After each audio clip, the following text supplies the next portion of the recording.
No, he was he worked for 6 years as a Chazan in Dordrecht, Oh, so and Chazan then is a cantor, so he's the cantor in the synagogue. Okay. yeah, he was a cantor and probably was conducting most of the services because the rabbi was like a prestigious rabbi. He was already kind of old.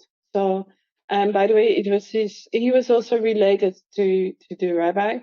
So there were two Okay. important families in Dordrecht. And well, he was one of them, and the rabbi was the other.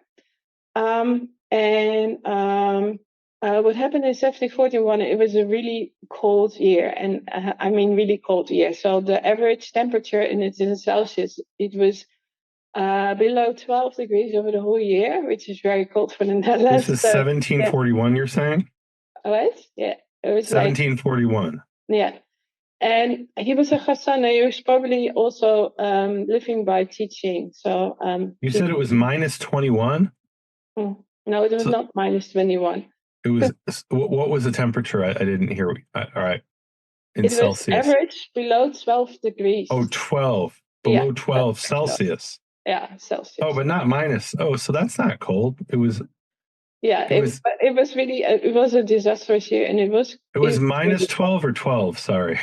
Yeah, but it did the temperature didn't come be above 12 in the summer, and normally we have Oh, temperatures until 28. So okay. yeah, Oh, it's I see. So cold. 12 Yeah, Celsius is 53.6 Fahrenheit, yeah, and you're saying normally it gets up to 82. Okay. yeah, yeah. So I'm from Chicago yeah, originally, so that doesn't seem so horrible to me. But all right, anyway, go it ahead. was not horrible. Well, for the Netherlands, it's horrible. It is kind of horrible. It's bad for the crops and all those tulips and all that, probably.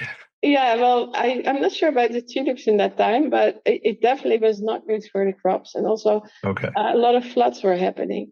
So, Oh, and okay. because he probably depended on private teaching as well for his income, Mhm. so he was forced to leave. And he taught for another 4 years in the east, so more in Germany and the east of the Netherlands.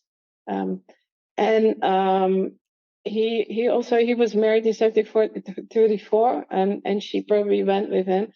But in 1745 he had a younger brother, and that was a foster brother. And the interesting thing about this brother is that this foster brother was born as a Christian son. He was an illegitimate son of a noble family, and he grew up with him. And his younger brother, and he was called Beer or Benjamin, he turned 25, which is the age of adulthood, and he was entitled to an income by his illegitimate father. So So his brother yeah, had a Christian father. Okay, yeah, gotcha. and a Christian mother, both. Yeah, Oh, wait. So how is it his brother? I'm confused. oh, it was a foster brother. Oh, okay, okay, all right, Yeah, gotcha. yeah, So Bear is his adopted brother or foster brother yeah. that Hmm. grows up with Leopold. Okay. Yeah. Yeah, and I know it sounds like an incredible fairy tale story, but it's actually the truth. I have Well, from the all world's parts of it. complicated, right? So Yeah, and actually, it took me about 4 years to believe it myself, but yeah. right. So he was a son of two noble of a count and a duchess actually. And because of the difference in a noble rank, they couldn't marry. Um, and Oh, yes, so and they gave their son to be yeah, raised by a Jewish family? yeah, they did. Okay. Wow. All Yeah, right. in The Hague, where the sister of the count was living in The Hague. The baby went with his sister. It was Okay. yeah. So so how does this lead Leopold to convert to Christianity, I suppose is now the Well, question. would Beer was entitled to a yearly income, Hmm. and to claim this income, and probably Leopold was the oldest of the younger siblings.